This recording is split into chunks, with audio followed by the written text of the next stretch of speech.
Good evening, Yes. ladies and gentlemen. Respected Head of Department of Commerce, Professor Dr. G. Raj, Dean of Faculty, Professor Dr. S. A. Begum, Dr. P. N. Harikumar, Dr. Biju T., and Dr. Biju A.V., Ms. Lakshmi, Anandaraj, the Secretary of Researchers Forum, Ms. Gauri, the Secretary of Alumni Association, faculty of various colleges, research scholars, MPhil scholars, and other students and friends. On behalf of the Department of Commerce, I would like to extend a warm welcome to every one of you who are attending the webinar. We thank you all for taking time out of your schedule. It's my pleasure to welcome you to the second day of the 10 days webinar series titled Shaping Focused Research, Finding Answers to 10 Questions, organized by the Department of Commerce, School of Business Management and Legal Studies, University of Kerala. On behalf of the Department of Commerce, I would like to extend a warm welcome to the resource person of the second day session, Professor Dr. Gabriel Simon Thatt. We are very grateful for the presence of such an eminent personality to our today's session. Professor Dr. Gabriel Simon Thattil, currently the Professor and Director, School of Business Management and Legal Studies, University of Kerala. The Professor also serves as the Director, Internal Quality Assurance Cell, University of Kerala. Professor Dr. Gabriel Simon Thattil has over 28 years of teaching and research experience. Professor Dr. Gabriel Simon Thattil was the coordinator of major research projects of Government of India. The professor was the former General Secretary of Indian Accounting Association and currently the Chief Editor of Indian Journal of Accounts. I welcome Professor Dr. Gabriel Simon Thattil to our second day session titled What should be the title of the study and its objectives. Once again, I gratefully welcome Professor Dr. Gabriel Simon Thattil to this session, and I also welcome all of you to this session. Thank you. I'm not putting the video because it's raining heavily and we are having problems with connectivity. So I request all the participants please keep your audio as well as video muted because we are having a rough weather today. And I'll be putting the screens alone. I'll be not putting the video on. So you can just look at the screen and let us have the presentation. Now the topic for the day is the second question that we are attempting to answer, and that is on the objectives of the study. How will I formulate the title as well as objectives of the study? Now this is in continuation of what we discussed yesterday, so it will have an overlapping because the title as well as the objectives obviously has a direct link with the problem. So I'll be making the presentation. In case there is a interruption, please put the chat that you cannot hear or a thing, only if there is an interruption. Otherwise, I once again request all the participants to kindly keep your audio and video muted because the connectivity is we are what you call affected by heavy rains and winds over here. So I'll start the presentation with this, what we have seen. Why do you want to do the study? Before we are looking at the title and the objectives, the key question is, why the study at all? Why are we doing a research study? So for some, it is to gain a PhD. For yet others, it could be to get a job. Or for those who are already assistant professors, it might be for promotion. So when you look at anything in life, where the objectivity is the key factor, our objective, what should be the objective and what is the objective, has a mismatch there, in the sense that research is actually meant for, as we saw yesterday, it is a search for knowledge based on a problem and to be recognized for the same. So the recognition comes in the form of your degree, job, promotion, increment, whatever. But unfortunately, if you put that first, that often has an impact on the objectivity, which in turn will affect what is going to be your outcome. So this issue of getting a PhD or getting a job or getting a promotion is absolutely okay. But in that pursuit, you cannot always look at what you call ignoring the search for knowledge. So this is the first thing that we need to keep in mind when you look at what exactly is going to be the objectives and how we are going to go about by the title. Now, research. Again, as I said, there would be an overlapping with what we heard yesterday, and we are trying to ensure continuity and integrity in the presentation along with the integration of the thoughts that we are sharing. So I'm drawing from what Professor Kevin stopped yesterday or started and tried to anchor upon yesterday. It's a search for truth, search for knowledge, and where we move from the known to the unknown. So these were the three kind of path breaking, non-theoretical, highly practical, or highly what you call application based resolutions to the whole issue of what research is. So the search for the truth, search for the knowledge, or we have to move from the known to the unknown. But when you move from the known to the unknown, it is not a movement, it is not for or from what I know to what I do not know. It is from the known to the unknown, not what I know to what I did not know.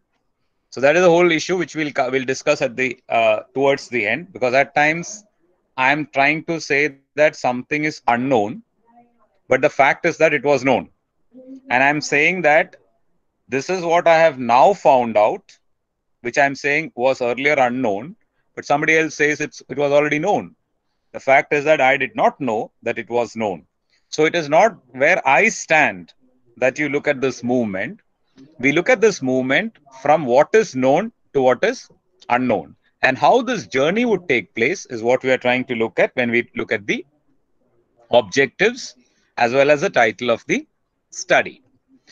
Now, look at the association. If you need to land up or reach at the title of the study, the starting point is the problem.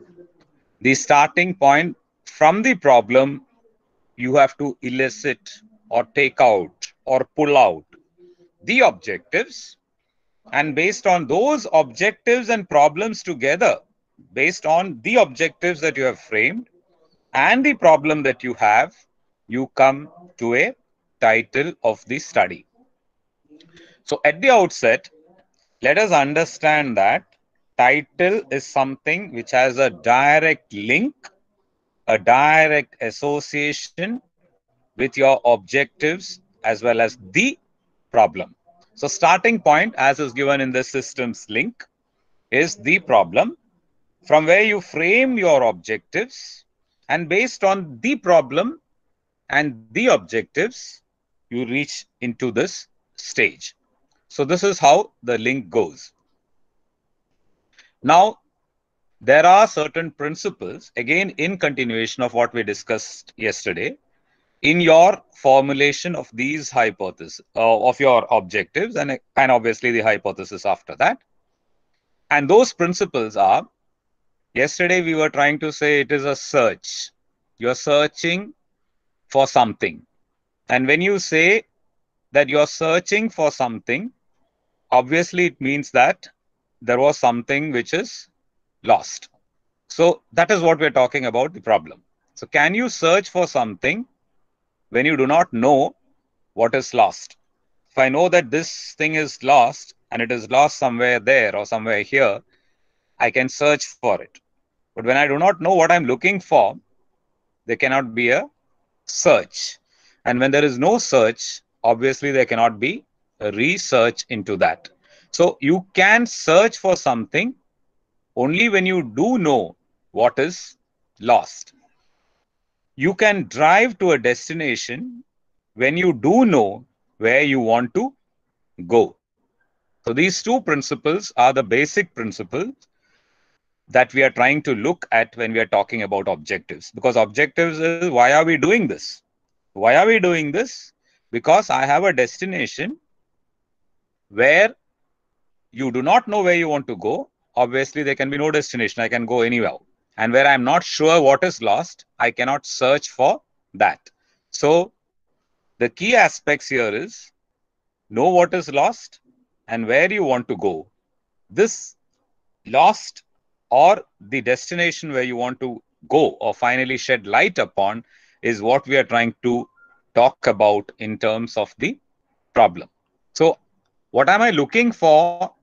What am I trying to throw light on? What is that which I believe is hidden, which I want to unravel? These things are the key to what we talk about when you're saying the problem, of which we discussed yesterday. You heard a lot about it, which was well, what you call, shared by Professor Kevin. Now, next, there's another pondering question for you. We are trying to look at, we are going to start with, we are trying to find out based on an area of our study, what is the problem? And along with that, you are formulating a methodology. Now, the obvious question here would be, which is more important? Is it the problem or the methodology that you adopt to resolve that problem? Obviously, both are important, but where will you attach or where will you pin more significance, or where will you see something to be more relevant? We'll discuss this, or we'll think about it a bit later. Now, the key is, so what I'm trying to say from what we discussed so far is, the key is you need to know what is that you are looking for. What is that you are trying to identify? And identify that well. And obviously, we reach a stage where all of you know this quotation very well. A problem well defined stands to be half solved. So we need to have this in mind when we actually look at what exactly is the problem that we are going to address. So knowing the problem is the key in order to formulate the objectives. Now, the biggest problem which we face, talking about research or in terms of evaluation or examination, perhaps you would have also encountered a similar kind of situation, is we go on and asking, what exactly is the problem? We have a statement of the problem. We have lots of things which are being identified there. But what exactly is the problem is something which we need to put across. Now, this is the key aspect which we have to look at, and we have to try and identify how to go about this in terms of building up a right methodology and understanding the right way to link up with the issues that come up. So let us see how do we go about this. Now, I'm relating what we do in research to a medical issue to meditate in research. Now, what I'm trying to relate this to is, what do you do if your head aches? Something which I do very commonly when I'm talking about my methodology sessions. Now, the first thing perhaps that we can do is you take rest, but still your head is aching. The headache is still there.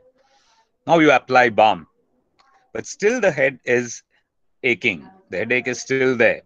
You take a medicine, ache is still there. What I'm trying to tell you here is, I'm relating this to a medical situation, because when I'm saying headache, my head aches, it's a problem. It's a problem. And whenever I have a problem, I know what I have lost. I have lost my peace of mind, or I have lost my, what you call, active involvement in my work, because I have a headache. So I need to look for a solution. I believe that it is because I have overworked or I am tired. This is what I tentatively believe. This headache could be because of hundreds or thousands of reasons, which I do not fully know. But I know that my head is aching. I know that there's a problem, but I do not know why it is aching. I believe tentatively that it could be because of my fatigue. So I take rest. But now the problem is still persisting. So I believe that this is not going to end by rest. So let us take some balm. Head is still aching. So I believe, okay, this is not going to go by rest and by balm. Let me take a medicine in the form of a tablet, which is going to be used for headache. But my head is still aching. Now I'm a bit worried. If not fatigue, if not the general issues, why my head is still aching? I have a problem. And I'm not able to resolve this problem with the tentative hunch or the tentative thinking that I have, which is what we in research call as the hypothesis. So I'm not able to fully hypothesize this, but I have a general feeling that it could be because of tiredness, but it is not working. I have the problem and the problem is still persisting. Now what I do, I consult a medical practitioner. Now look at what does this he or she, that medical practitioner, do. Now, what has happened now? The problem which you had, you shift it to that of the medical practitioner. You go and consult a medical practitioner. You tell that medical practitioner that my head is aching. You try and understand, the medical practitioner is now trying to understand the problem. Earlier, I said as a layman, I'm not an expert in this issue. So I thought it was because of fatigue. I thought it was because of being exposed to sun or because of some strain, but it is not getting resolved. So now I'm consulting a medical practitioner who is again acting as a researcher. Now he's trying to understand the problem. Now look at what is he doing. He's trying to understand the problem through, number one, collection of data, as all of us do in research. But only thing is the perspective here, the issue here is a micro issue. It's an issue with one individual. It's an issue in a very small context. I have taken this as an example because this is the same thing happens in a larger, in a wider context when you go to a broader spectrum. So what is this man doing? He's collecting data. In what form? He's asking, what is your age? What is your gender? Some of these data would already be there in the file.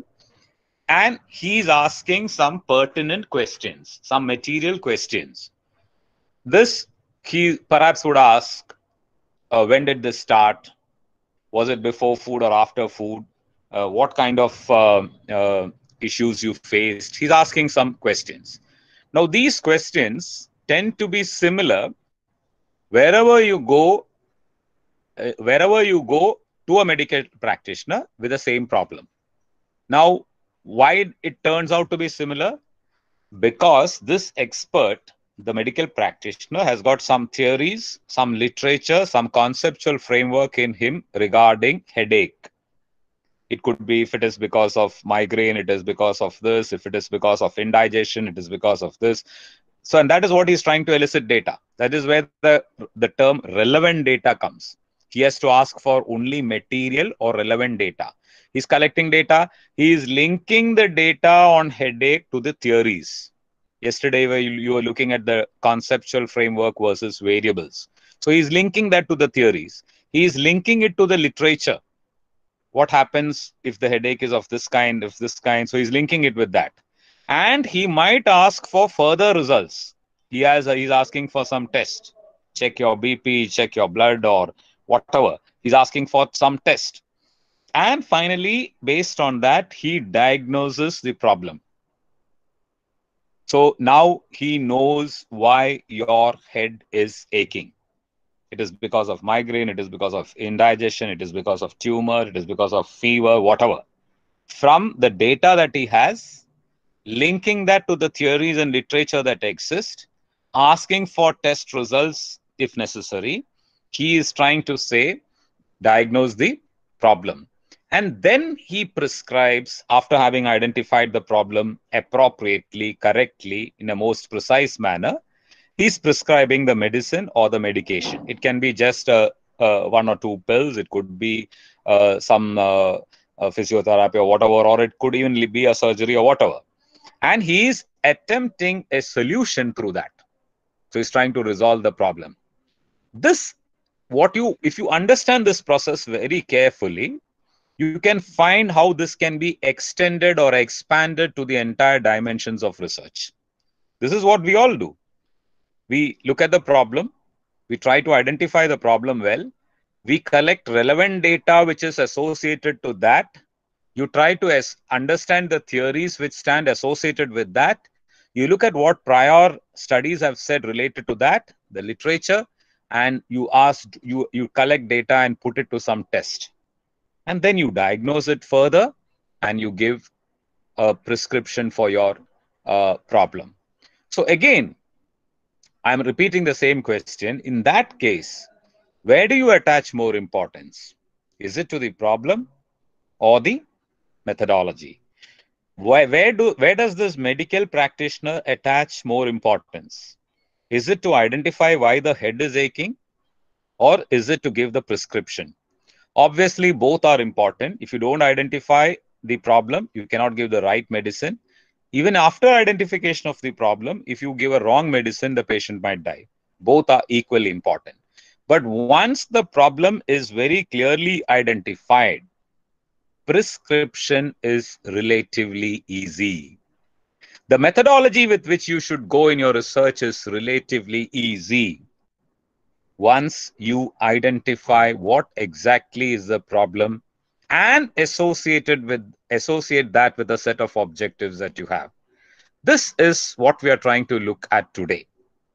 How do you identify? So if this is wrong, unfortunately, let me tell you, if you look across India, most of the interventions that you have in research methods, if you look at what our scholars or scholars across the country are doing, they are focusing in depth, or they are extremely severe in dwelling on methodological issues. I'm not saying it's unimportant, but they are giving lots of training on how to analyze data, how to use SPSS, how to do the processing, how to analyze, all that.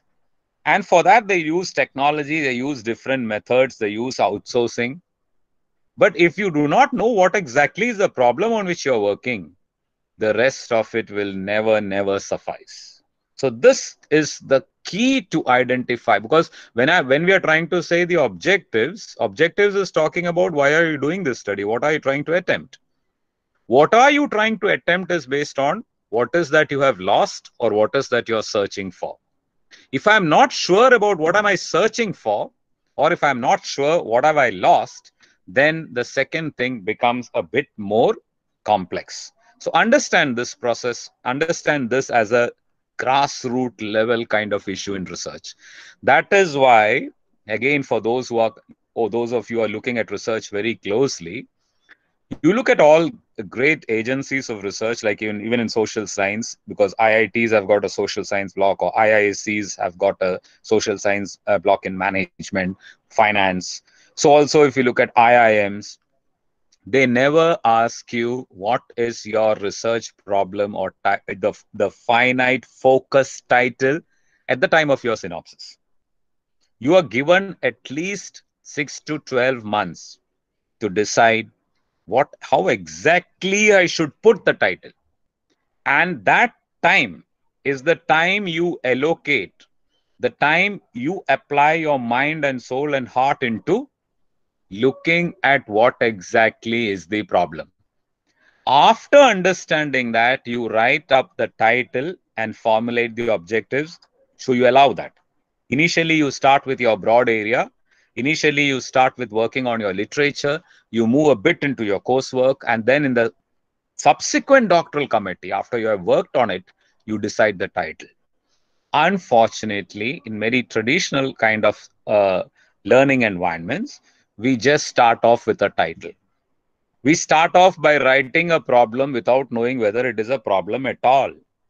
We do not have a good foundation on what we should build on. And that is the most important issue that we are facing in research.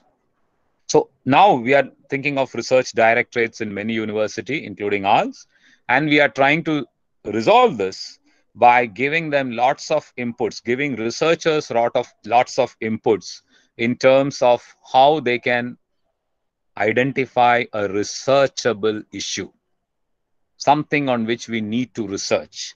It comes from a felt need that is there outside. It comes from an inner realization that there is something lost which needs to be probed. It comes from a convincing understanding that I need to reach a destination because we are currently standing at a different position. So in all what we are trying to bring, we are trying to very strongly, very emphatically trying to look at the destination, search for that, understanding what we are actually searching for. Now, as an exercise, we are trying to look at this. All those who are participating in this workshop, you can look at your own research issue or even otherwise, just as a in the form of a case study. Try to identify one small issue which is going to be relevant. That is what we are going to do in the exercise. I'm telling it in advance because you have 2 days in between break. You can think of an issue. Don't forget about how to caption it, how to write the statement and all. In a very crude form, think about a genuine issue which you think needs to be researched upon, which you believe is a problem, and then chart it out. How are you saying that it's a problem, and how are you trying to identify that? I'll give you certain tips to that to the end of my presentation, and we'll be working on the practical session where we will not write at length. We will just help you in identifying an issue based on what is happening outside.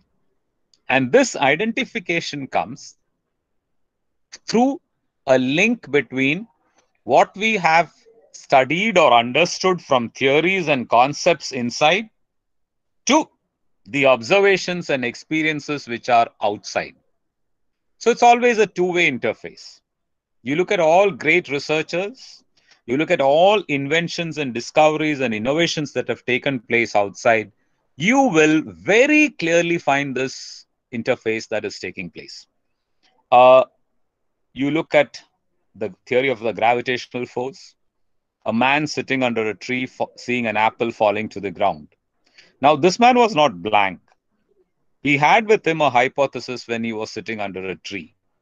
Now, that is a different issue. So what is standing out there is he knew what is existing and he knew what is he searching for. Then he linked with what is happening outside. That is where it resulted in a clear path that they need to take in order to reach where they needed to go. So the key to what we are trying to say, the training that you need, the involvement that you need to have is essentially in this part one. Because if you are right here, you can do something in your methodology. If you are wrong here, then it is just a method. You can go on analyzing variables without understanding why that variable is used. You can go on finding associations without knowing why that association was in fact meaningful. So we do many things, and perhaps you can even create a report of 300, 400 pages, but we are still not quite sure what exactly was that which I identified at the beginning as lost. And at the end, I have now elicited and have found.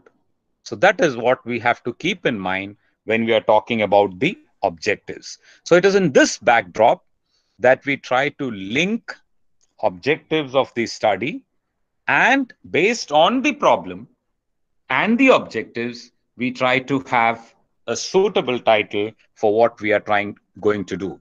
So simply what we are trying to say is a problem is not something which just comes out of vacuum.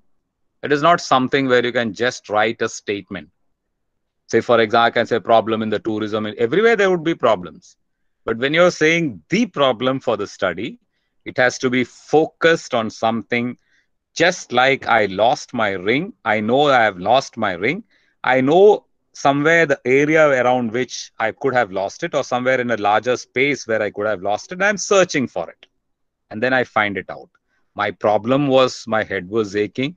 My resolution is that I know why it is aching. So I will put the title accordingly. Now, let me shed some light on something else before I move into the true issues of objectives as well as the problem. Now, don't try to see research as something which is very complex. Unfortunately, we are trying to look at research as PhD. Research essentially does not mean PhD.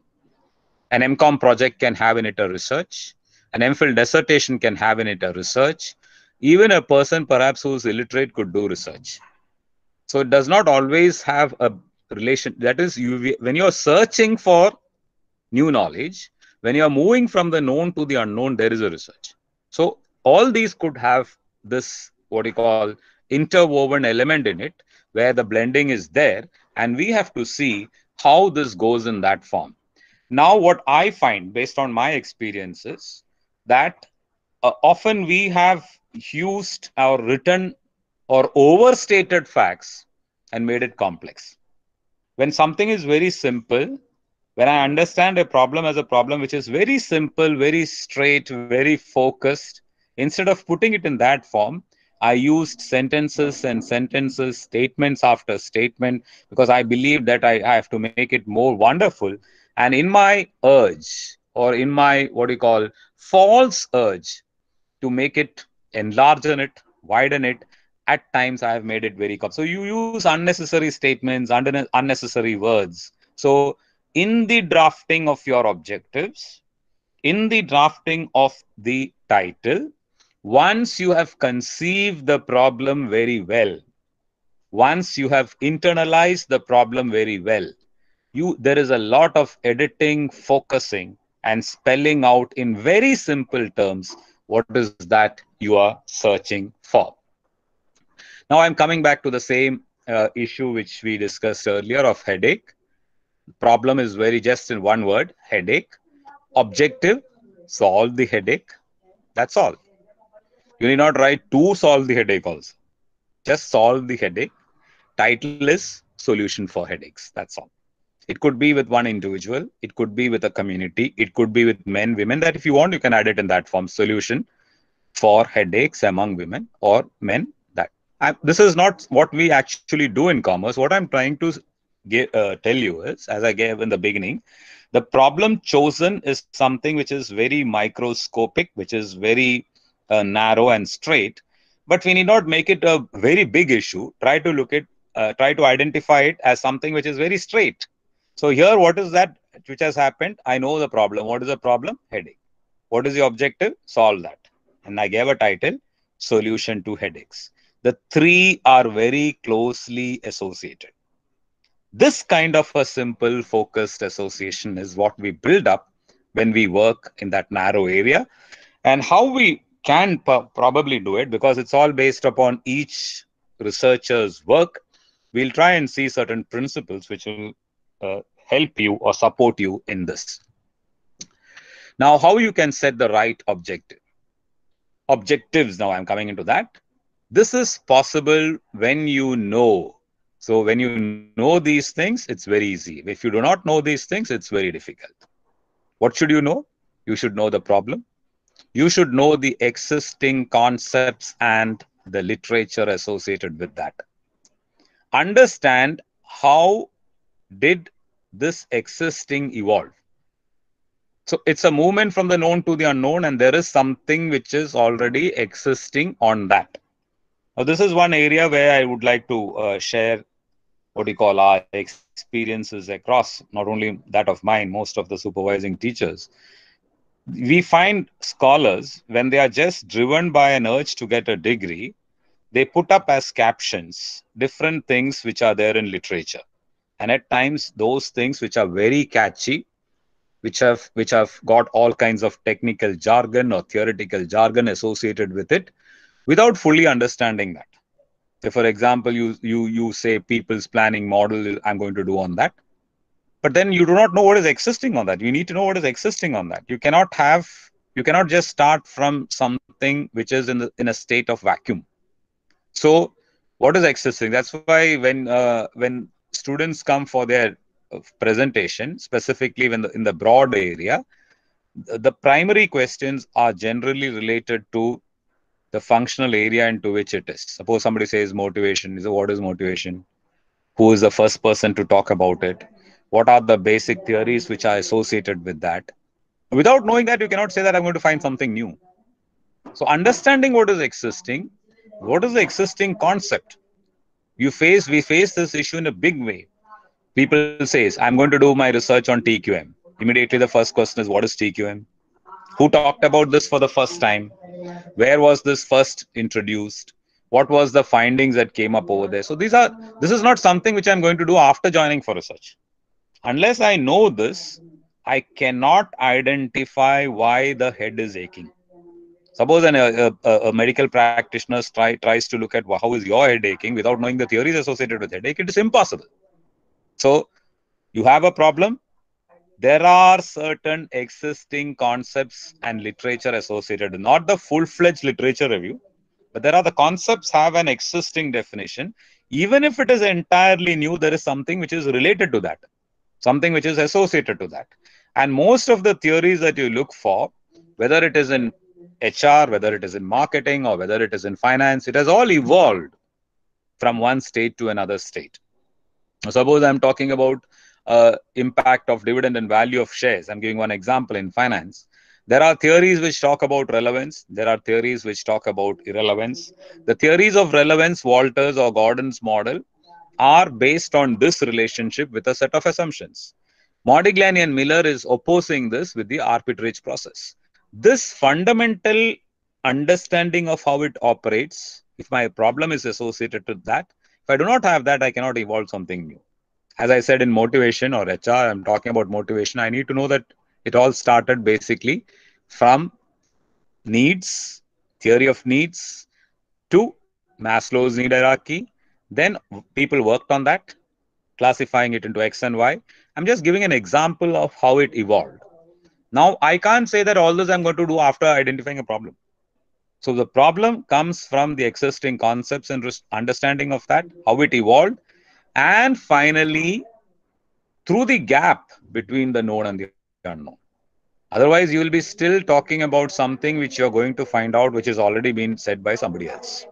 So from the known to the unknown, that means you must very clearly say that what is so far available is this, and what I intend to find is this. So when you know the problem, when you know the existing concepts and literature, understanding how did the existing evolve, the gap between the known and the unknown is crucial, and that is how you formulate the objectives. Okay. So am I audible so far? Yes, sir. Yes. Okay. And continue. So yeah, you can unmute. You can unmute. Sorry, you can mute yourself. Now look at this relationship. Fix now. Earlier, this was also often referred to earlier. There are two approaches which we follow. There are different models. I'm just talking about two approaches which we normally can follow. The first one is more oriented towards your doctoral work. You fix up the broad area. Now, it can be finance, it can be human resource management, it can be marketing, it can be tourism, it can be banking, which it can be rural studies. So it's a very broad area. So then here again a question comes, how do I decide this? How do I decide this? Because when you are in management, perhaps you have a specialization in HR or in finance. And these are the days of dual specialization. So you have a specialization in marketing and in finance, or marketing and in HR. So that is your specialization. So based on that, you go by it. So you can on the basis of that, you can decide. But just try to understand what I've given just below that. Examine what is my interest in it. Why? Because of a very simple reason. Remember, in life, what becomes productive, leave alone research, anything in life, any small teaching or cooking or whatever activity, it becomes productive only when it is of interest to the person who indulges in it. So when that interest is lost, obviously we hear of lots and lots of problems in this. We very often, at least in some cases, have heard of research scholars who, at the time of the final submission, give a big sigh of relief and say, at last it has ended, which gives an impression that the process in which they were indulging so far had not been that joyful. In order to see that it becomes joyful, in order to see that it is of interest to you, You have, because suppose you're taking a master's program, you have no choice. You have to appear for the mandatory papers and the specialization. But in research, your broad area is your choice. And how do I do this? Interest gauged through exposure and involvement. The interest is something I said you examine what is my interest. How do I know my interest? I know my interest, which I can measure my interest through exposure and involvement. A simple example. Say, for example, suppose you take, I want to do research in finance. Look back at your papers at the plus two, at the UG, at the PG levels. When you studied finance, when you studied capital market, which is going to be your area in finance, how did you feel at that time? Were you comfortable? Were you feeling happy when you're learning that? What is the basic skills in finance? It involves figures, it involves interpretation. So I'm trying to expose myself into that. I'm trying to involve myself into that. And then perhaps I come out with an answer that it is something which I like or something which I dislike. Not necessarily you should like. Same with HR. It talks about human relations, human involvement, motivation, satisfaction, selection, training. On those theories, on those practices, how good I was, what is my involvement and exposure? Same with marketing. Now, keeping this in mind, because why I'm telling you, because some of the research scholars suddenly learn something, go into something, jump into something without understanding the intricacies of that broad area. So that is very important in fixing the broad area. The problem and objective relatedness comes from the broad area into which you are. Now, second step, you narrow down that to a sub area. So you have decided whether you want finance, HR, marketing, banking, whatever. In marketing, what? You could be advertising, it could be sales promotion, it could be customization, it could be product segmentation or whatever. Inside that, what? In finance, it could be capital market, it could be taxation, it could be accounting, it could be fund flow, it could be portfolio management. What is a sub area? In HRM, it could be motivation, it could be job satisfaction, it could be productivity, it could be quality circles, it could be small group activities. So the sub area. Further from there, you go to a specific issue in that area. And finally, you specify the coverage. Where are you going to do this? Is it in South India? Is it in, suppose it's in among all employees or the manufacturing sector or the industrial sector? So this is how you go about problem objective relatedness. From there, I'm focusing. It's more or less like cinematography or your photography in which you involve. Somebody decides on in a cinema on shooting a scene in a film. They decide based on the story, based on the event. They decide this event. So this has to be shot in this place. So there are many similar places. Among those, which place? Then they go to that place. In that place, which spot? And in that spot, finally, you have your actress and actresses and all, and the shooting scene. It becomes a shooting scene. So from a broad spectrum, you narrow down, and come to a key issue.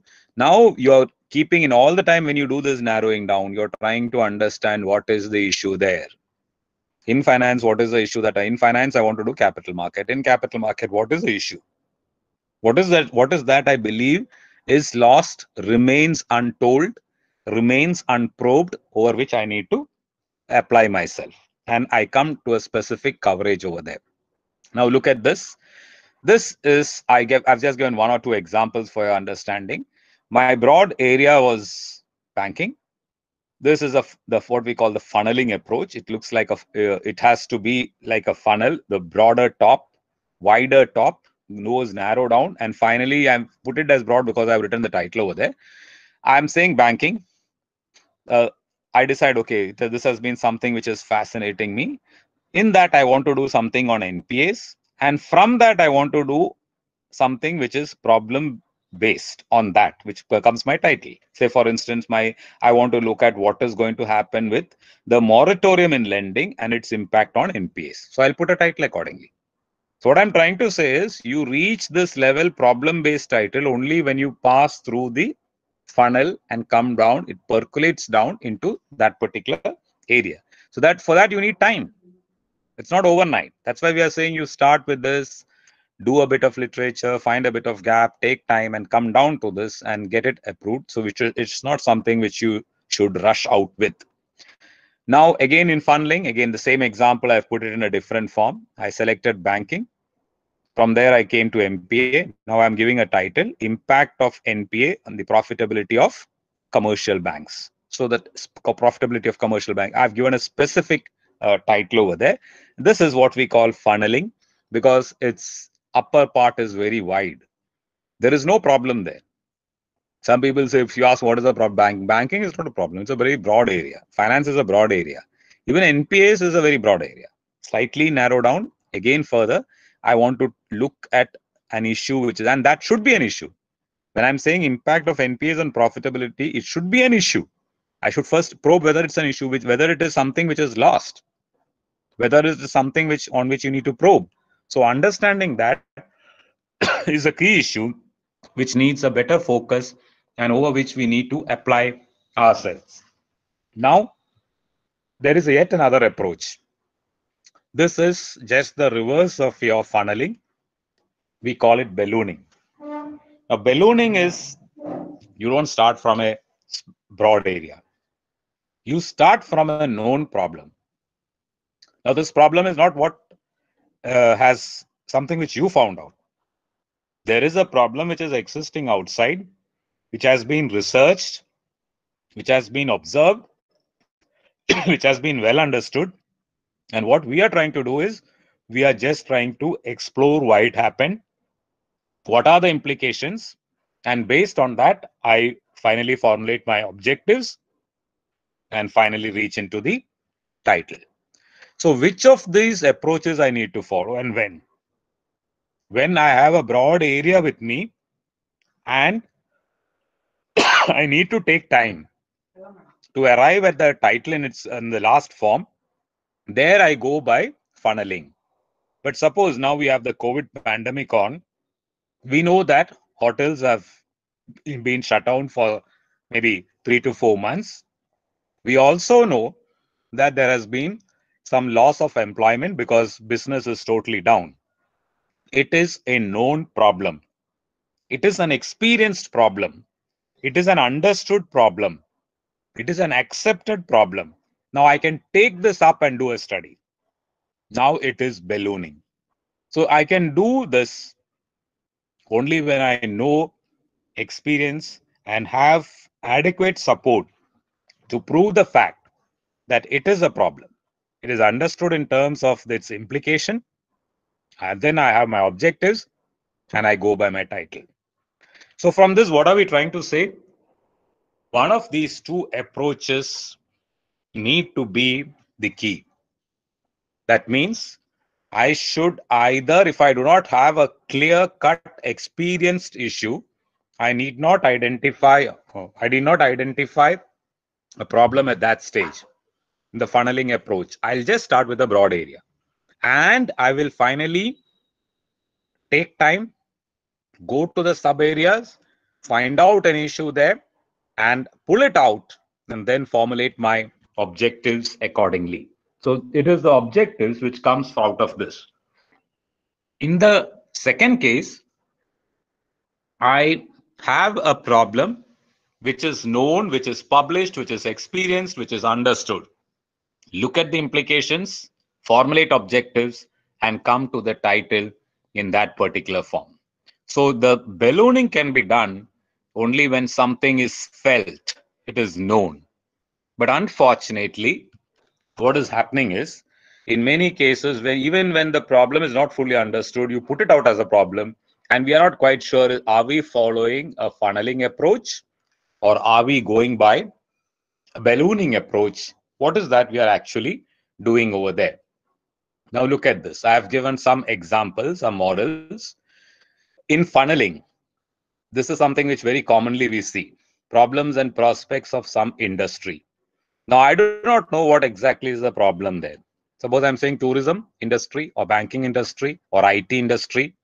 In the dash, I'm filling it with tourism, IT or whatever. So I do not know what exactly is the problem that they face. Any industry would have some problems. They would have some prospects for growth. So I just put a broad title. So it's just an area, a broad area. If I'm saying IT, IT is a broad area. If I'm saying tourism industry, tourism would be a broad area. If I'm saying banking industry, banking would be a small, a wide area. So I am not identified anything over there. Work-life balance among women employees. I do not know whether there's a problem there, but I just out of my broad area here would be HR. Under that specific area is work-life balance. Now I am examining whether there's an issue there. When I go deep, I perhaps can identify an issue there. Similarly, financial literacy. I have not said financial literacy is giving this issue. It is a broad area is finance. In that financial literacy, in its presence or in its absence, what issue is going to come up, I will study, taking time. Motivation of employees, maybe a study on what some industry, some sector. Now, I do not know whether employees are motivated there or not motivated there. If there is a motivation for employees in that area, what would be the issue? So I'm just trying to funnel. Broad area here is HR. Under that motivation, and you're funneling down. So this is all funneling. Now, look at this. Risk aversion and low levels of investment in the capital market among some groups. Now here, I have said earlier, I have said at the beginning itself, because of risk aversion, there is low levels of investment. Now, I cannot say this without experience, without observations, without facts. So what am I trying to do? Based on some study, based on some experience, based on some literature, based on some observation, it has already been proved that low levels of investment is because of risk aversion. Now, why this is happening in the capital market is what I'm going to study. I'm ballooning a known problem. Job satisfaction, if it is not ballooning, I can only say relationship between risk aversion and investment. Whether there is any relationship or not, I do not know. I'm just trying to do under finance. I want to examine relationship, but I didn't say that here. I said risk aversion and low levels of investment. So there are facts and figures and supporting evidence to prove that risk aversion has created low levels of investment in the capital market. The study need not be that of mine, but it is proven, it is established, the problem is there. Now I'm studying why that is happening among us a particular group. I'm ballooning that problem. As I said earlier, the COVID pandemic, we know that this many hotels, maybe in the star sector or in certain sectors, they have been closed. Obviously, there's no inflow of funds. And there has been some retrenchment, and there has been some data talking about what the hotel industry is facing. Now, what is the potential for revival of such hotels? When I'm saying revival, I'm accepting the fact that they have faced a problem. And from there, I'm ballooning. Again, next title that I have shown, job satisfaction and low productivity among workers in the public sector. I said low productivity already. Already, I have said that there is a problem of low productivity among workers in the public sector based on facts, figures, experiences. If that is not there, it cannot be ballooned. Given that, I'm saying job satisfaction is causing this. Now, I'm trying to say because of lack of job satisfaction, what has happened in terms of low productivity. Low productivity is supported by facts and figures. But you cannot do a ballooning when implications and problems have been already established.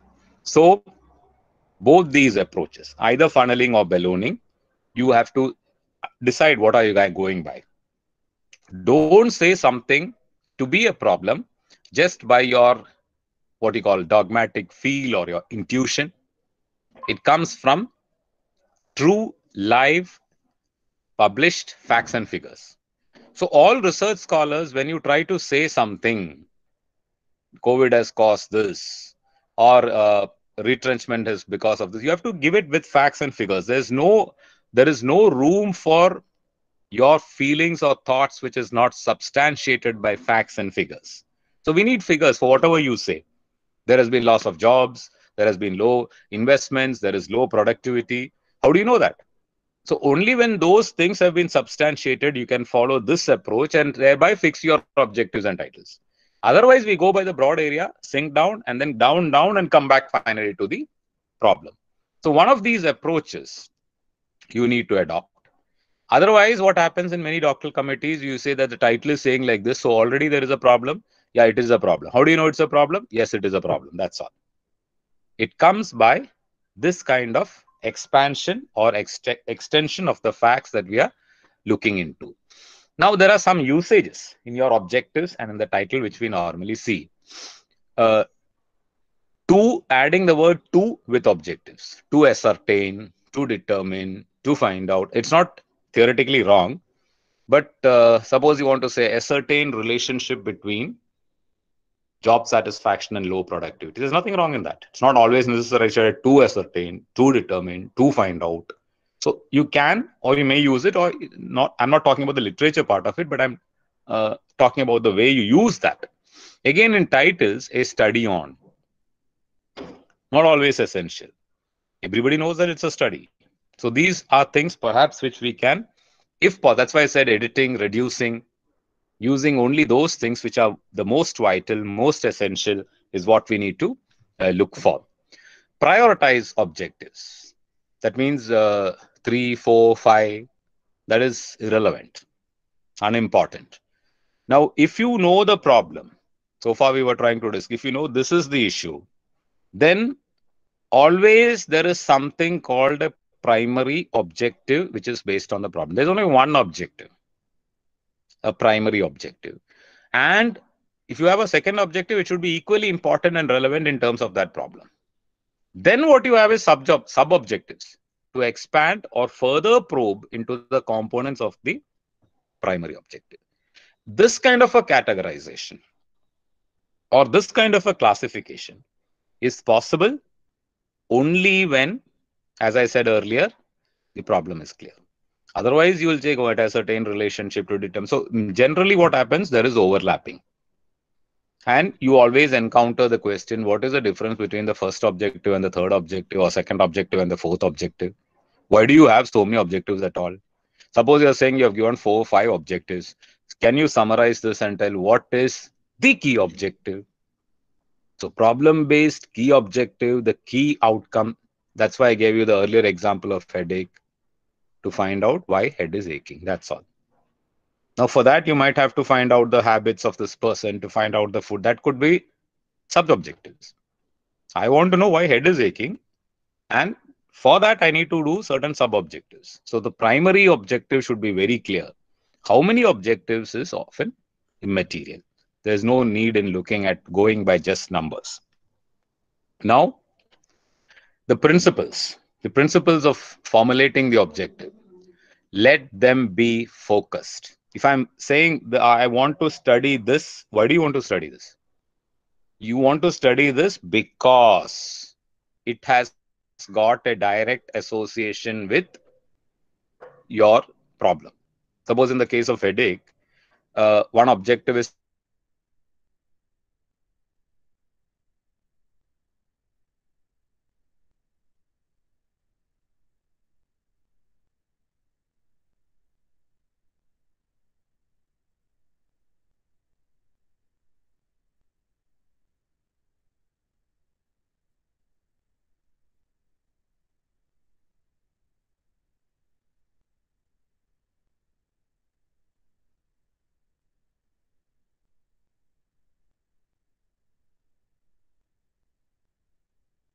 now this could be an objective only if that's saying in an objective.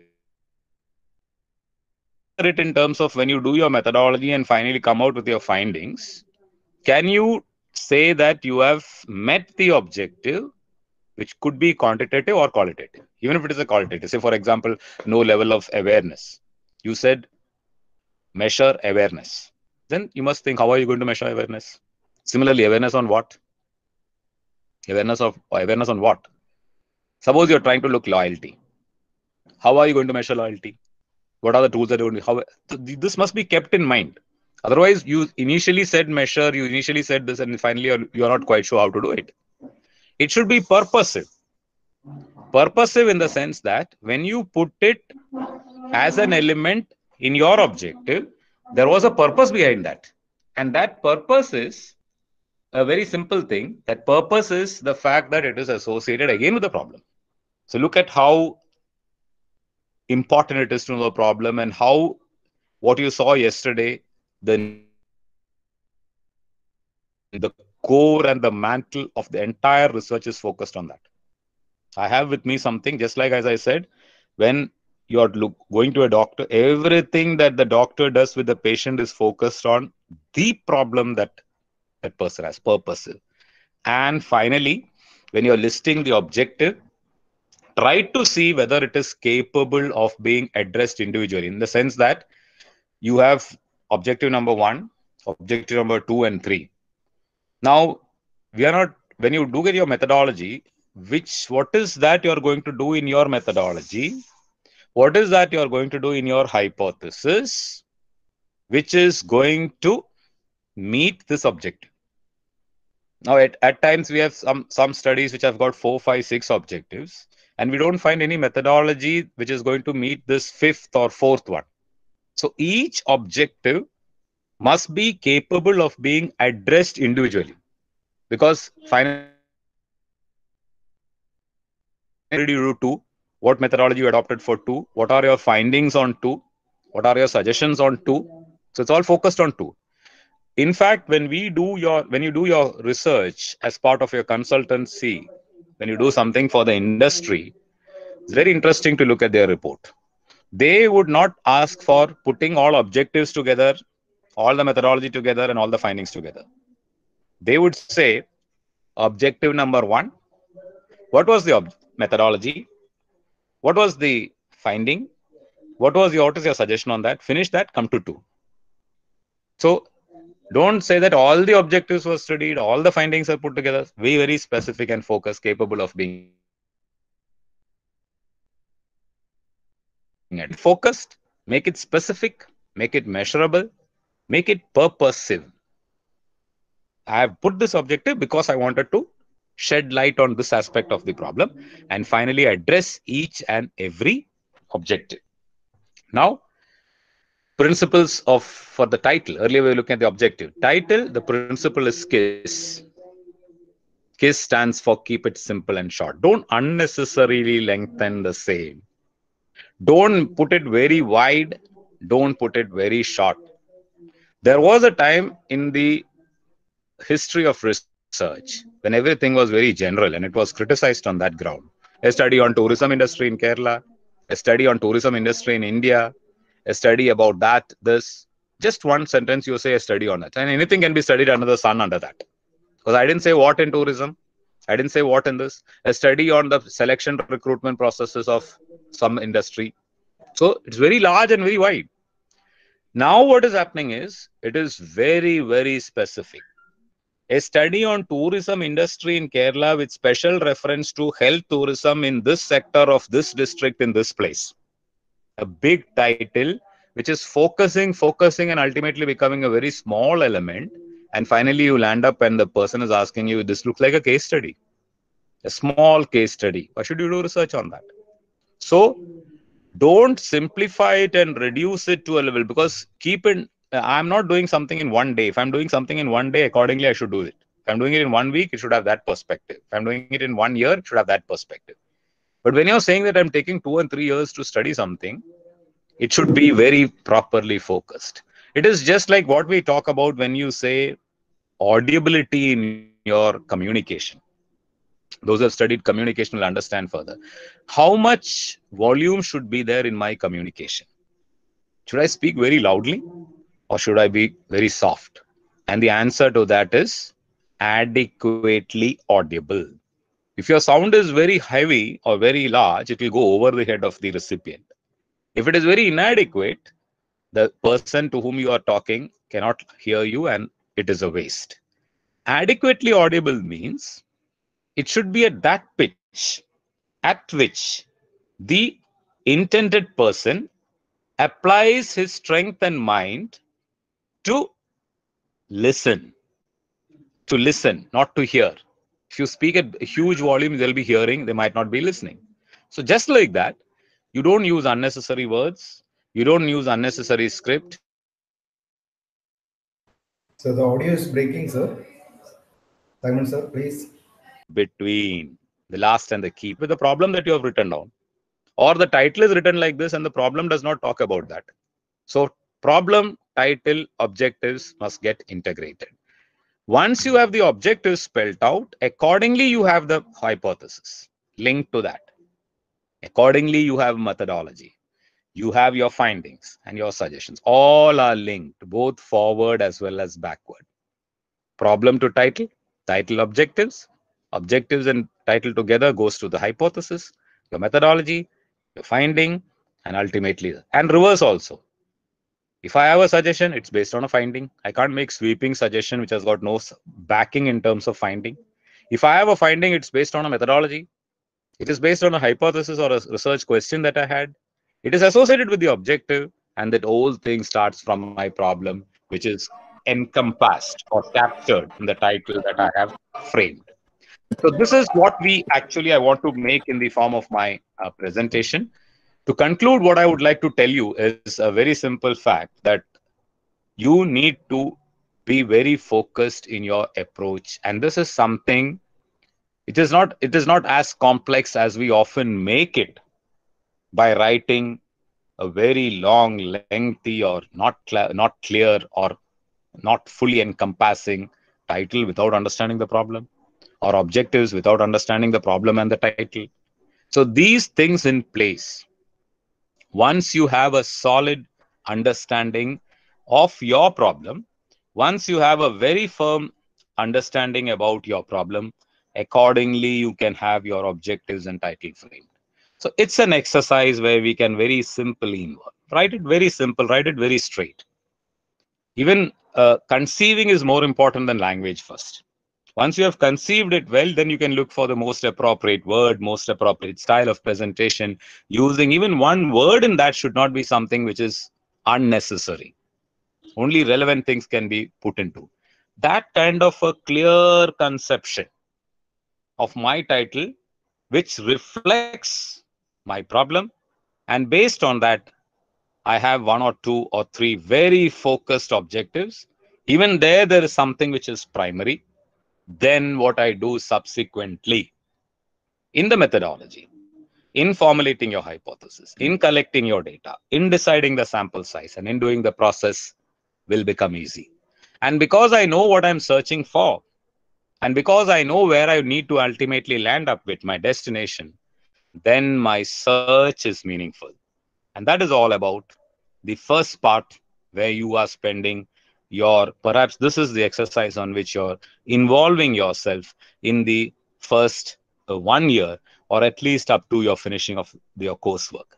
But with this kind of a refined thought, this kind of a refined involvement, if it is not there in you, it is very difficult to subsequently believe that I'll do everything through testing of hypothesis, or everything with collection of whatever data comes by, or everything in terms of writing a long report, and I'm trying to strengthen myself with a good review. So no, I'm not saying that the other things which I said, your hypothesis testing, data collection, review, report writing, are unimportant. They are all important. That's why we put 10 questions. But if you are not having an answer to the first question, second question is not possible. If you do not have one and two, third is not possible. So research is a wonderful blending of these issues, for which the core, for which the nucleus, for which the heart, for which the soul, for which the starting point is the problem. And that problem gets captured in the title and objectives. When these three things are together integrated, you know your problem. You know why the head is aching. Now goes the prescription. Now goes the appropriate test. Now goes the right process. And definitely you'll reach your goal. So thank you so much for this, your time and your energy in listening to this presentation. And I hope you'll have some questions to ask. So I'm now open for questions. Either I think it can be put in the chat, or you can unmute and raise your questions. Thank you so much.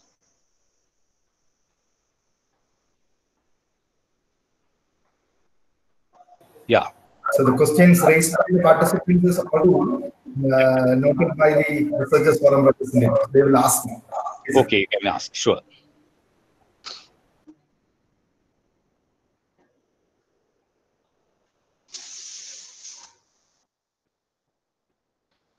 Yeah, please, those who want to raise the question, you can either put it in the box or you can unmute and raise the question.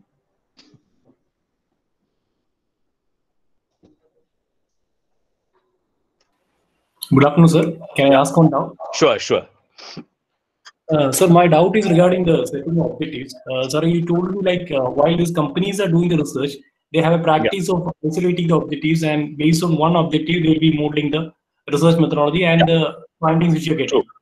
Suppose we are publishing a paper like with two or three, one primary objective followed by two subsidiary objectives. Can we follow the same pattern? Like the paper could be divided according to this one. Definitely. All these Scopus publications that you're looking into, they are now encouraging this process. Even if you're doing it otherwise, you have to link it. Now they are trying to say you put it separate. You say this objective is done by this. Don't have a large number and leave it unaddressed. Have it if you are saying I have 3 objectives, there must be some definite purpose behind making it 3. So just put that objective straight. Now, objective number 1, then this is the tool, this is the research question or the hypothesis related to 1. This is the methodology that I use to arrive at a solution to 1. These are my findings against 1. These are my suggestions on 1. That is done. And then you come to 2. And they'll have an integration also between 1, 2, and 3. So that is how you have to put it even in publications and in your consultancy and in all the intellectual property that you do it. Unfortunately, in our pursuit to look at the degree alone, we have a tendency to mix up. And the mixing up, if you look at that, in fact, you need to have a research on how people researched also. If you go to libraries and see, you will see where the number of objectives are very large. You have 7, 8 objectives.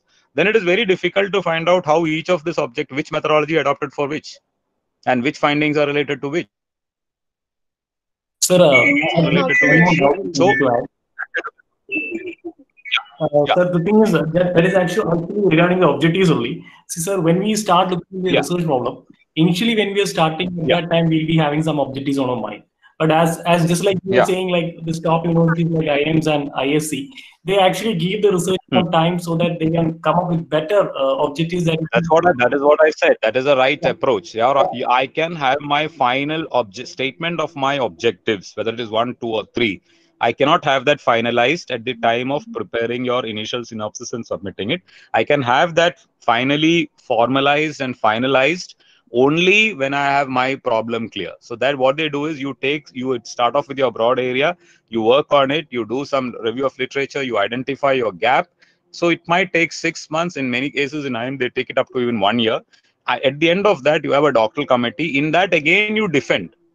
This is the problem that I found out based on this. Then you say, okay, this is accepted. This is the accepted problem. Then you formulate your objectives. So objectives have to have, if you are not clear with the problem, you can never have a set of objectives with you. Okay. Sir? Yeah. Sir, you told about these titles of concerns. And I am doing the research. So, pardon, I didn't get the question. Once again, could you repeat? Sir, or you can, your mic is it's not audible. Can you post it, or? I didn't get your question. Could you introduce yourself and give the question so that will be better? You can introduce yourself and give the question. Sir? Yeah. Sir, can you hear me? Yeah. Sir, yeah, I can hear you. Another question has been raised by Ananda Padmanabhan, and he wants to know that can a problem be based on an existing theory? Definitely. Problem, see how when it is not, what is important is not whether the theory is existing or not. What is important is whether the problem is existing or not. It can be based on, say, for example, you look at all great research findings, it has always been based on an existing theory. How did McGregor's theory come in motivation? They drew from Maslow. How did Herzberg's two-factor theory came? How did it come? It come from what was said by McGregor. So it is all coming on that from. How did hypothesis say that it is irrelevant? He tried to argue against the assumptions of what was put forward by Gordon's model or Walter's model, or in even your capital, your debt and capital structure theories. So all these cases, what you see is the theories are being contented, the theories are being articulated, the theories are being contested on the grounds of certain other factors. So you can, this man, because why, say, I just, because raising the, to what the question, what was raised here is, Modigliani and Miller, in there, they used a process called arbitration and said that here there is a problem. When firms with death and levered firms and unlevered firms act in this form, there is a problem. In which case, what does this theory saying is not correct? They identified a problem based on what the theory was saying to be correct. And that is very relevant in social science, because it is not that what was said earlier is totally wrong. It can be right. But it might not be right in all industries. It might not be right in all nations.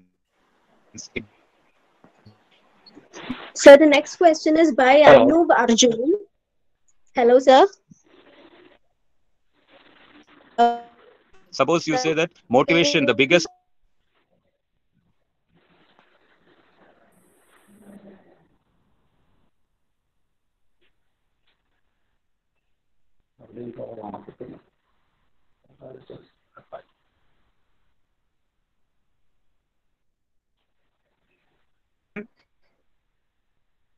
Hello, sir. He came out with a new finding. So definitely you can identify a problem which is existing. Yeah. Yeah. Next question. Now you can say. Yeah, I think now you are audible. Sir,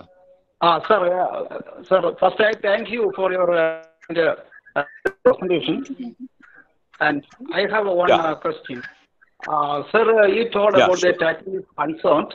The title is based on the problem, objective, and solution-based title. In this case, not solution-based, something which will be. Yeah. Yeah, I didn't say the solution should be coming in the title. Title, okay, sir. For this title is concerned, is there any specific words?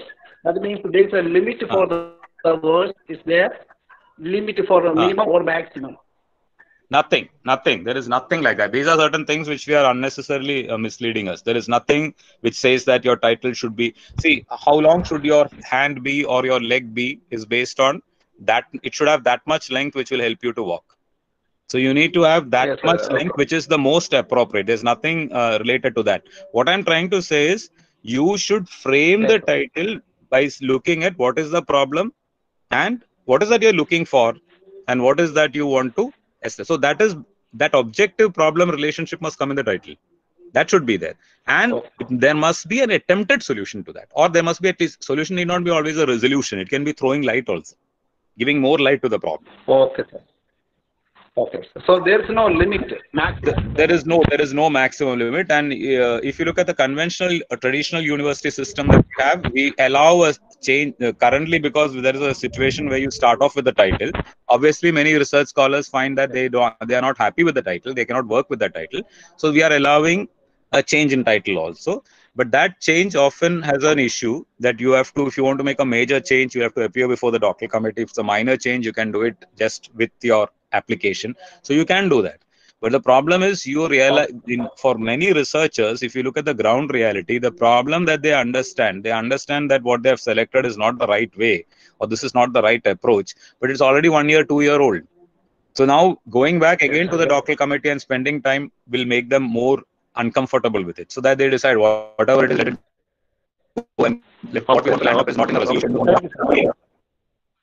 Thank you, sir. Sir, so the next question is raised by Amrita Ganga. Sir, she wants to know whether that you said about COVID-19 pandemic and related studies can be done. So she wants to know whether about a study on something extremely new as it lacks fast data. Can a study be conducted on Can a study be conducted on something extremely new as it lacks enough past data? You can do definitely. You can do something on which there is no past data. Data can be something which you gather, but there is something existing relating to the issue. There is something existing relating to the issue which you have to pick up. As I said, say if I know the COVID pandemic, same example I'll take. The COVID pandemic, hotels are not opened. Okay, they have had no occupancy. Obviously, there is no cash flow. There is no profit from the date it was closed down till the date it is reopening, there is no cash flow, there is no income, there is no occupancy. These are known. But perhaps at this stage, in the COVID pandemic period alone, what was the total loss in terms of data might not be known. But then it is a known fact that there is a loss. That data need not be available. But it's an experienced known fact that there is a loss. That kind of a thing. Again, suppose you're taking it putting it in a way in which, like, you're looking at an issue is causing lots of problems in terms of death or in terms of impact on the environment. But we do not know what is actually causing this. So when we do not know the actual cause of it, the total implications might not be known. But the experience of that is something which is known. What I'm trying to say here is, suppose you do not know whether there is a loss at all. When I'm saying low productivity, there is some productivity. I don't know whether it's low or high. That is what is happening in many research now. You just make a blind statement that there is risk aversion. That's why there is no investment. Or, so if you're saying there's no investment or investment is declining, there is data for that. But in the case of the COVID case, as long as it is not studied, there is no data. Once it is studied, there is some data, and that data could be a base for the next study. So always there is an existing issue. If it is totally unexplored or studied or what you call analyzed, it could be a situation where there is zero data, and the first data that you would be the first person who creates some data. That data again can be subjected to further study based on updation which happens over there. Okay. Okay, so the next question is about ballooning, or to develop while developing a problem using ballooning. If we are landing on a single subject of a discipline, if we are not landing on a single subject or discipline, does our ballooning is enough? Okay, to that question, first of all, understand that in ballooning, the problem is pre-existing, unlike in funneling.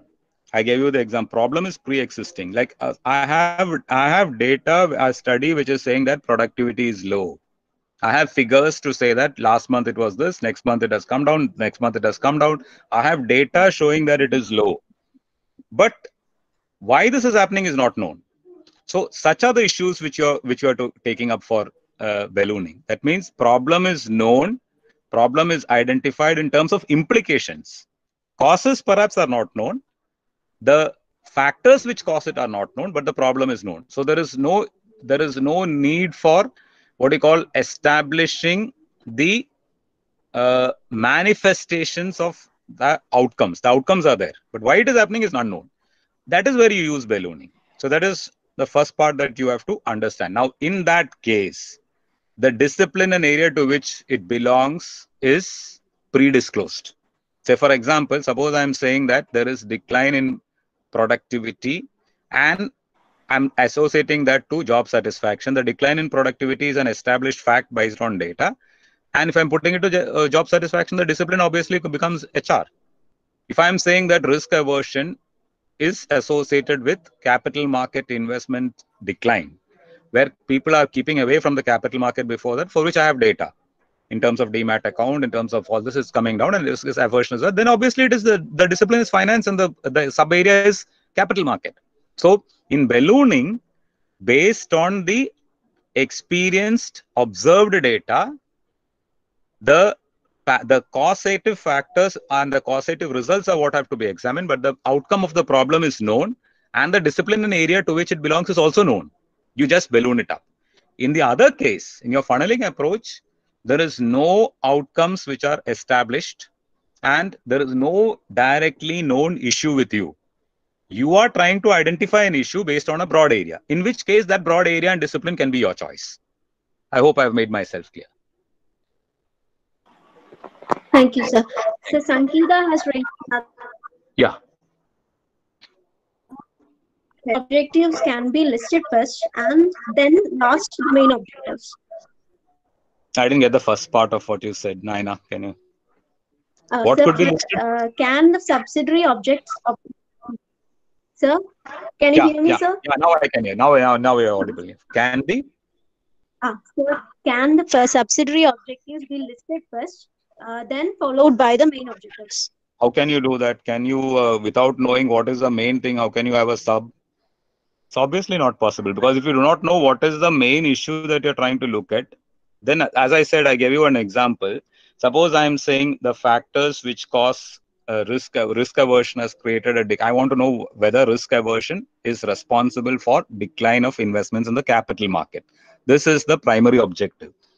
Now I can put the subsidiary to this. Capital market investments, I can say in mutual funds.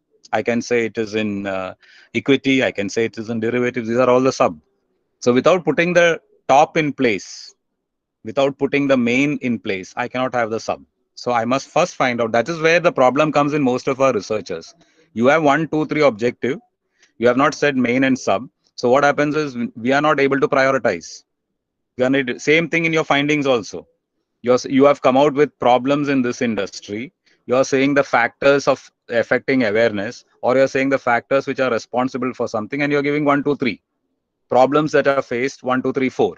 But you have not said which is whether one is more important than two. You have just put it together. And normally you find this happening in a big way in many of your research findings. Again, you need to look at the reports. You will see you're saying at the end in the last chapter, major findings of the study.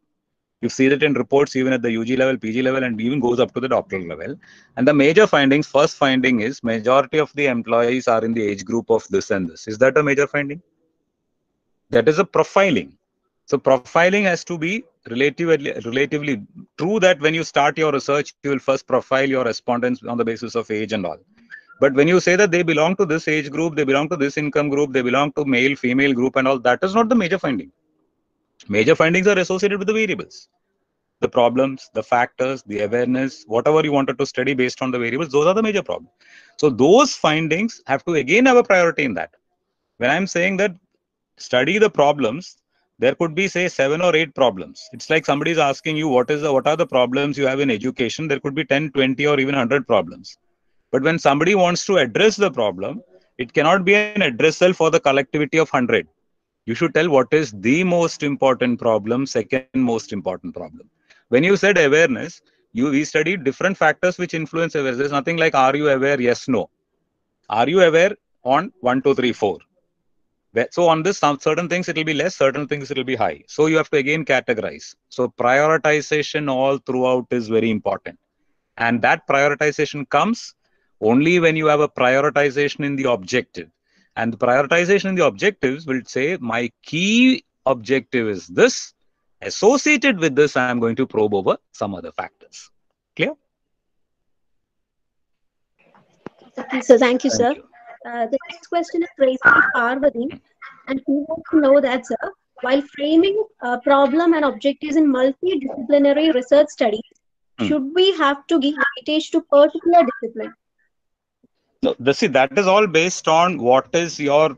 That's why I've been repeatedly saying that is based on what is your problem and what is when does it become multidisciplinary? Understand that first. Say, for example, I'll give one example again. Suppose we are talking about stress in the IT industry. You want to measure whether stress is impacting productivity or performance in the IT industry. Now, when I'm saying performance, it could be financial performance in terms of profits that they earn. It could be performance of employees in terms of the output that they put. This is all performance, which could be an area in management or in commerce or in finance. But I said stress. Stress is something which is more studied in psychology. Now, my problem here is multidisciplinary because it involves inputs from both psychology as well as finance, if I'm relating stress to workers' performance and thereby workers' performance to the final results in your financial statements. So it is multidisciplinary. So can you go multidisciplinary object here? Yes, it has to, because for measuring the levels of stress, you have to know a bit of psychology. Again, suppose you're talking about monetary policy impacts in terms of the performance of banks. The broad area is banking. Monetary policy is something which is an RBI-driven act. It's a policy intervention in terms of your repo, reverse repo, bank rate, CRR, so on and so forth. Where is this studied more? You need to understand a bit of economics. Again, when you're talking about macroeconomic development and industrial performance in one particular industry, then you're looking at economic parameters, business environmental factors in terms of economic factors like GDP, or fiscal growth, fiscal deficit. This is economics. And you're looking at how it has impacted maybe the automobile sector or something, in terms of one variable. That could be more in your area of your operational commerce or functional area of management. So there is an interface between management and economics. So how you have framed the problem, based on the problem, if you're doing studies of this kind, it is multidisciplinary. Otherwise, if I'm trying to relate between job satisfaction and retention or attrition rates, both the issues here, the relationship of the variables, dependent and independent, dwell in the same discipline of human resource management. Same, suppose I'm talking about investment, financial planning and investment. Both are in the areas of finance. It need not go multidisciplinary. So whether you're going multidisciplinary or not is again based on what is the problem and how it goes. And we need to have a command over that. So if you are not comfortable in that, you need to seek assistance, you need to indulge, and you need to get some reasonable inputs in that to make it meaningful. Okay. Okay, sir. So the next question is from Anu. Yeah. He wants to know that in his title is already registered, and to incorporate certain aspects of COVID, does he need to change the title and even mention about these aspects in the title? That is based on what is your period of research. If your period of research is something that you have already said that you're going to collect your data and your data collection is that. Otherwise, definitely yes. You can have even post what you call BC, now they call it BCAC before Corona, after Corona and all that. You can, but if you said that your title of your study is say 1st July to 31st December 2019, then COVID is not impacted in that period. But if you're saying your period of study is from period of study, obviously it is based on how much your work has progressed. If it is yet to come and the period is covering this COVID period, you can definitely include. There's nothing wrong in that.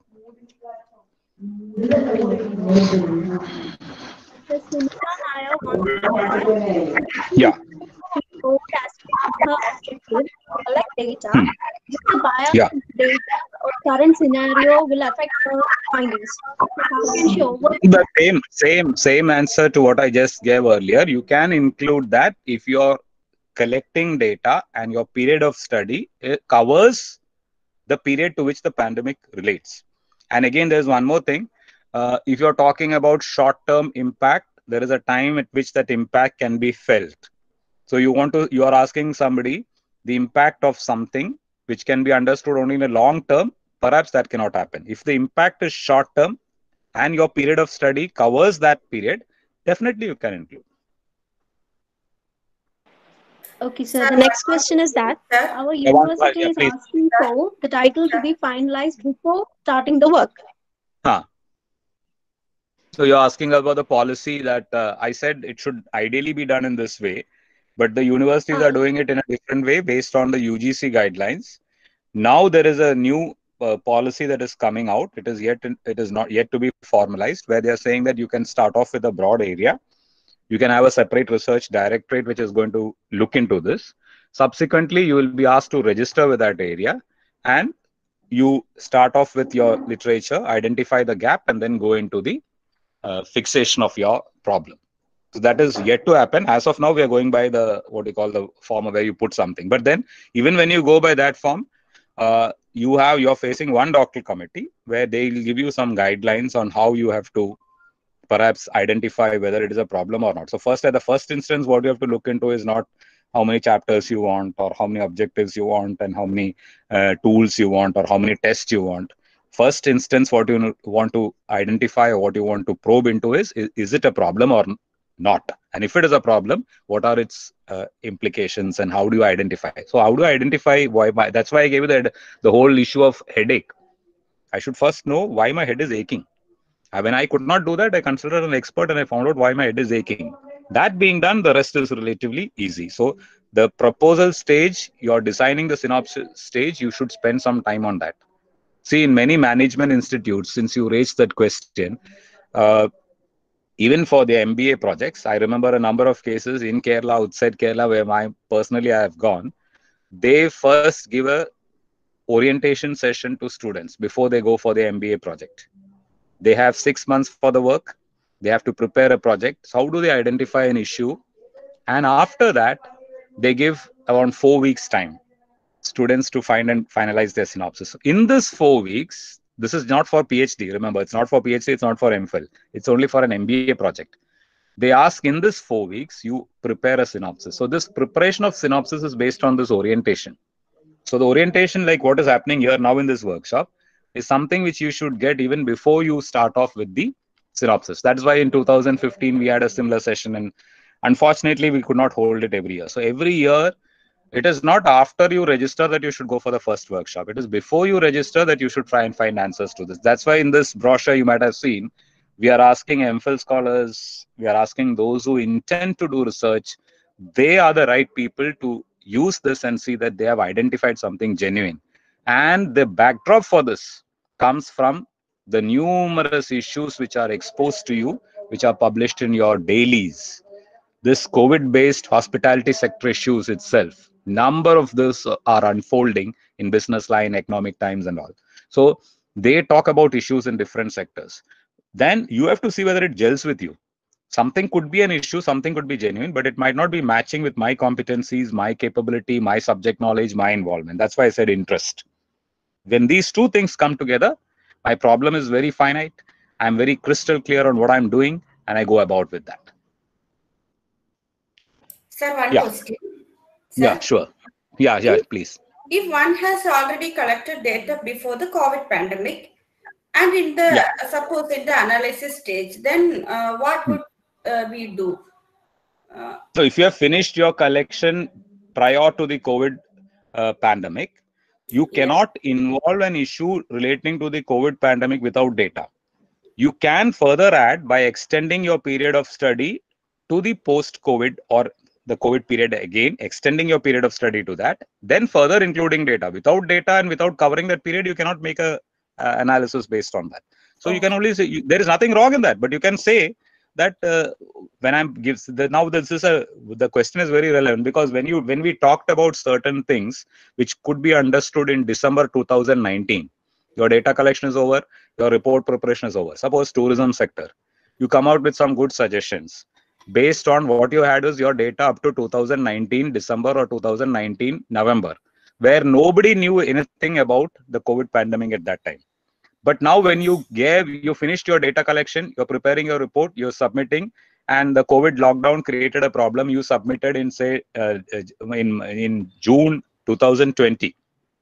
What has happened is the entire tourism industry is totally changed. Now you're going to submit your thesis and the findings are going to come, your report might come, and you're going to for your defense maybe in November 2020. So the problem is when you're trying to defend there, people will not understand. You talked about a very robust, a very strong industry with lots of things which are very good. That was your data at that point of time. And suddenly people saw the COVID pandemic and lots of things going wrong. So this is not going to affect your result. There, the defense, you must very clearly state, my data is only up to 2019. Nothing in the COVID has impacted that. People gave their response without knowing about the pandemic, and the results and period of my study is this. Your findings are going to be based on your period of study. That's what I've been repeatedly saying. Thank you, sir. Thank you. Thank you. Thank you, Simon, sir. Plenty of questions are coming in the chat box now. Thank you, participants, for your active participation. I'll do one thing, because we are having a a practical session, and moreover, I think the organizers in the research forum will be taking note of these questions, and we'll try to post you these answers on the basis of how much we can do about it. So thank you so much for your attention also. Sir, 1 minute, sir. Before concluding, I just have to inform the participants, as we planned, our next technical session will be on 11th of August, 6 to 7:30 p.m. Tomorrow and day after tomorrow, we have 2 practical sessions.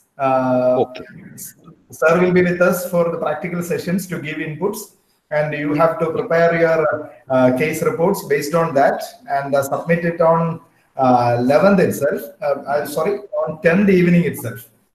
Please. I'll give you some inputs on that. As far as your practical sessions are concerned, it will be based on what you heard yesterday and today, what was presented by Professor Kevin and by me. And on that, it will not be a very long session. I'll be giving you the inputs maybe for 15 to 20 minutes alone. It won't be a long session. And then we'll just break. Then you will work on that, not only for Saturday and Sunday, you will work on that. And then you will make your submissions in the format that you have received. Don't write too much. Don't write too less. Write exactly. And for this practical session, because there are two category of participants here, one who are yet to register and some who have already registered. So those who have already registered, perhaps when they look back into their research issue, they might find that actually done as per the what is now being said. There's no problem in that, because this is a what you call an exercise to do what you can best do. So you can, what I'm trying to say is, in that case, you can even select something which is not directly your research topic, because we are trying to give you a training on how you can do a brief identification. So you can even take something new, which is different from your research topic. This exercise is to talk about how exactly you can identify something using the funneling, using the ballooning, or using the approach of movement from known to known, known to the unknown, and thereby write a given number of objects. So it's very brief. So 15 to 20 minutes, we'll finish off Saturday, Sunday sessions, and on Monday, you can do the online submissions, and we'll be giving you the feedback on that also. Now okay, let me invite Devi John, the research scholar of the Department of Commerce, to propose vote of thanks. Respected Head of the Department, Professor Dr. Raju G, Dean of Commerce Department, Professor Dr. Rasia Begum S, IQAC Director, Professor Dr. Gabriel Simon Tatil, Professor Dr. Harikumar, Webinar Coordinator, Dr. Biju T, Dr. Biju A.B., Lecturers Mr. Vinu Ashok and Ms. Lakshmi S., Researchers Forum Secretary Mr. Anandu, Alumni Association Treasurer Ms. Gauri L., and all other participants. Good evening to all. It's my great privilege to honor vote of thanks on this occasion. First of all, I would like to express my sincere thanks to our key resource person, Professor Dr. Gabriel Simon Tatil, IQAC Director, who spent his time to give us a wonderful and fruitful session on the area what would be the apt title and objectives for our study. I'm sure that this session was a fruitful session and a great insight for all the participants to carry out your research work in the most correct manner. On the behalf of the Researchers Forum, Alumni Association, and all other coordinators, I extend my sincere thanks to you, sir, from the bottom of my heart. Next, I extend my sincere thanks to all the participants. We know that you are the most important part of this webinar. Your enthusiasm for the program and responses make this webinar more success. On the behalf of the Researchers Forum, Alumni Association, and all other coordinators, I extend my heartfelt thanks to all. Once again, thank you all. Thank you. Thank you so much. Thank you all. See you tomorrow at 6 p.m. for the practical sessions. Thank you.